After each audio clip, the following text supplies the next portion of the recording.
Hello all, James here. Now, whether you're a fan of AEW or a fan of WWE or both promotions or pro wrestling in general, I don't think you still probably fully know the extent of just how little business acumen AEW and Tony Khan have displayed recently with the booking of the AEW Grand Slam Brisbane show. Now, it's the most incompetently promoted wrestling arena event that I've seen since the Authors of Pain tried to run the Wrestling Entertainment Series debacle in 2022. That'll be a story for another video. Anyway, here's why. WWE, who are riding a wave of popularity at the moment, not seen since the Attitude Era in regards to live event sales, if ever, sold nearly 53,000 tickets to WWE's Elimination Chamber Perth show last February. Tony Khan apparently figured that if WWE could successfully run an Australian stadium event, then so could AEW. And Kalukale, AEW Grand Slam Brisbane in Australia was announced. To backtrack somewhat, AEW's UK debut culminated in AEW All in Wembley, drew around 70,000 people paid in 2023. It was AEW's first time in the UK and the first wrestling event in Wembley Stadium since the much vaunted, near mythical WWF SummerSlam 1992 show. Wembley itself, in my opinion, was the true draw of that show. Not the card, because MJF and Adam Cole's the main event. I didn't really see that as, a major... I didn't see the entire card as being an amazing card. It was a great show. But that being said, I think Wembley itself was the drawing card to get so many people there, and it was a massive success because of that. All in, Wembley 2 had a massive drop-off. 3 reasons. The novelty had worn off. AEW's popularity had completely dropped off between 23 and 24, and a lack of matches announced in advance, especially with storylines attached to them, but they still pulled in more than 40,000, or around about 40,000 paid for that show. My guess is Tony Khan reasoned that their first show down under would be successful for the same reasons as All in Wembley 1.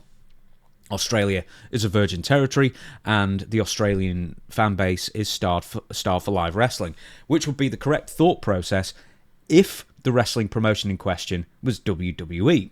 Now, WWE, why do I say this? WWE has decades of exposure in Australia. AEW doesn't. I mean, obviously, they're only 5-6 years old, the company, but the fact is that not only is AEW not an established brand in Australia, like WWE is, almost nobody watches AEW in Australia at all. And if you think I'm exaggerating, in the whole of Australia, and keep in mind this is a country with a population of just under 27 million people, AEW programming viewership peaks at around 20,000 viewers per show. And I'm not saying average viewers, average viewership per show, that's lower. This is the peak. Nobody more than 20,000 people watch any AEW show in Australia at any given time. So to give you an example of how small a number that is, on this very channel, this YouTube channel, I posted 3 videos, and all of them have achieved multiples more than apparently the amount of AEW fans who bothered to tune into Dynamite or whatever every single week in the entire country of Australia. That's how small the number is. So, you're armed with this information. What do you do? Of course, you book a 55,000 seat venue in a country where only 20,000 people can be asked picking up the remote and watching your shows for free. Now, there's another problem. Why Brisbane? Anybody local knows that Brisbane is not only less populous than Sydney and Melbourne, but it's even more difficult to get to than anywhere else in Australia, I guess. Everywhere seems to be difficult to get to in Australia as well. Now, in England, and I've got personal experience with this, most major cities are a reasonable distance away that you can do the journey in the same day. You don't have to stay over. So, I'm in the Greater Manchester area. I drove to All in Wembley 1, drove back the same night. And people in Brisbane, people who are not in Brisbane, are not going to have that same luxury. I mean, you're going to have to fly in, get a hotel, or, drive, a day, to get there, depending on where you are. So there's another problem as well. Brisbane residents have also reported that almost no local advertising for the event has been witnessed at all. So even if hordes of Brisbane-based AEW fans existed, which they clearly don't, most wouldn't even know that there was a show on anyway, because they just haven't pumped any advertising into the show whatsoever. Or if they have, it's either badly distributed or they've not paid enough. Now, Taking all that into consideration, of course, ticket sales have been enormously disappointing. So this has prompted AEW to move to the far smaller Brisbane Entertainment Centre from the Suncorp Stadium, where they still haven't sold anywhere near enough tickets to justify the trip. As of a couple of weeks ago, there were still floor seats available for this place. Anyway, the lack of ticket sales have been a problem, so much of a problem that fans who bought tickets early for the stadium show were then confounded and then straight up pissed off in equal measure when AEW started heavily discounting and then offering 2-for-1 ticket sale deals in order to fill up the floor seats. Now, to make matters even worse, the fans who paid premium prices for a stadium seat when it was still in the stadium have now found that when their seats were reallocated, that their seats for what they paid a premium price were now in a worse position than seats that are closer to the ring and are half price. And then you've got 2-for-1 tickets as well. So basically, they would have got far better seats if they bought their tickets later, and they could have probably got 2-for-1 at the same time as well. I mean, what a way to slap the loyal fans who, you know, bought up tickets in the first couple of weeks to support the product, and then all they've done is just completely slapped them in the face and told them, well, you wasted your money, you should have waited. So now the next time some big stadium show happens, everyone's going to wait for when, you know, the ticket prices inevitably drop. Now, another issue we need to discuss is what the AEW Grand Slam show actually is. With the initial stadium show announcement, locals were thinking, well, maybe it's a pay-per-view event or maybe it's a special on Max. Apparently, Tony Khan said it wasn't going to be a pay-per-view, although apparently that wasn't made completely obvious, or, you know, that announcement sort of went over most people's heads because people assumed it was going to be one or the other. Now, in previous years, Grand Slam has been a special episode of AEW Dynamite, and then the last couple of years there's been like more taping afterwards for Rampage and then Collision as well. But then this year, AEW Dynamite, it isn't that, the A show. This year it's been announced that Grand Slam is going to be a special episode of AEW Collision, aka the B show that barely anybody watches. A pay-per-view or a special event on Max is clearly not the same as some B show that a paltry 190,000 people watched. Keep in mind, more people watched my video on Drew McIntyre than watched AEW Collision last Saturday. This Saturday just gone, in fact. To tune in this past Saturday, and yes, I know that, you know, the Royal Rumble was airing the same day, but that is still a TV ratings calamity. And before you come crying at me with, oh, well, you know, loads of people were probably watching on Max. Nobody, and not even Tony Khan, actually knows how many people are watching AEW shows on Max. And especially, I doubt it's going to be the ridiculously large number that the AEW sickos are trying to claim it is as well. Because if it was such a wonderful number, I guarantee that 1, Tony Khan would have that information, and 2, he would make that information public.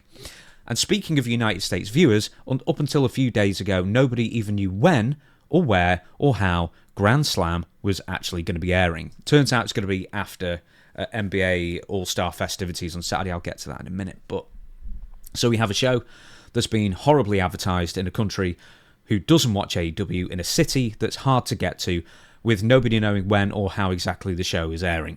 At least the card was booked well in advance. Right? No, of course it wasn't. Anyway, to give Tony Khan the benefit of the doubt, I wanted to do this video last week. And then I actually thought, well, no, let's wait until AEW Dynamite airs as I record this and as this is broadcast yesterday evening for the States viewers and very, very early this morning for us, because we're 5 hours ahead of Eastern. Anyway, that being said, at least on Dynamite, they did actually announce a couple more matches to Tony's credit. But bear this in mind. AEW Dynamite is 10 days removed from Grand Slam, right? 11 days ago, there was only 2 announced matches for what was originally conceived as a stadium show. There were only 2 announced matches 11 days out, and which boggles the mind, and now there are 4. So there you go. Despite Tony Khan's recent boasting to TV Guide that AEW Grand Slam, I've got to read this quote, will arguably be the biggest TV card of the year. Aside from Mariah May versus Toni Storm, none of these matches feel remotely important. And to be honest, they've all just been sort of thrown together to get people from New Zealand and Australia on the show as well. Pretty much at the last minute. So just nothing really seems very important. And as for my views on Toni Storm and Mariah May, the build-up to their match, I made those views very, very clear on a previous video on this channel if you want to hunt it out. But I'll give you the very quick version. AEW took the biggest Australasian star, because Toni Storm's from New Zealand, off television for 4 months, for no explanation, no particular reason that was announced, only to, upon her return, have her pretend to have amnesia. Then that gained her absolutely no psychological advantage over Mariah May, because Mariah May never bought the act. It's just the height of booking buffoonery. There's just no consequence. Things just happen, and then you sort of just have to just roll with the punches, I guess, and then just accept it, and then something happens, and a match might happen, and blah, blah, blah. And then it won't even be announced until the last particular minute. Apart from that match, which was announced a few weeks out. Now, the whole Grand Slam situation is endemic of AEW's increasingly slapdash booking and lack of forward planning, and once again, to harp on it, absence of production meetings. Would it kill AEW higher-ups to sit and think for a couple of hours a week? Because I needed a couple of seconds of brain power to realise that AEW Grand Slam Brisbane was a ridiculous concept straight away, even before I knew that only 20,000 people watched the damn shows. Peak, by the way. But Tony apparently just has ideas and then just does them and then hopes they work out. And nobody in power over there in AEW seem to know what they're doing. And I didn't write this in the format, but I want to make mention of this. Live events, right? There have been no house show live events for AEW since September. All they have to do is book the arenas for the pay-per-views and the smaller venues for Collision and Dynamite, which, at least is to their credit, they're booking smaller venues so the TV doesn't look as cavernously empty these days. But the fact is that what are these live event people doing? They don't particularly seem to have to book that much. And then when they have a show in Australia, they book the wrong size venue in the wrong city and then don't advertise it. Fire the lot of them and get someone who apparently knows what they're doing. I'm sure maybe there's more story behind the scenes, but from an outward perspective, this is an absolute clown show of a live event booking affair going on here. So someone should have taught Tony out of it, absolutely. One thing they've actually done right, though, as I mentioned or alluded to before, is that the show is airing straight after the NBA All-Star festivities, because it's like stretched through the weekend through to Monday, I guess. Straight after the broadcast on Saturday evening. So that's going to give them, huge viewership bump. But AEW can't even claim credit for that because it was TNT's call and TNT's idea. So there you go. So the one thing that's actually going to be a good reason to have this show on a Saturday as a Collision, they didn't even come up with. So there you go.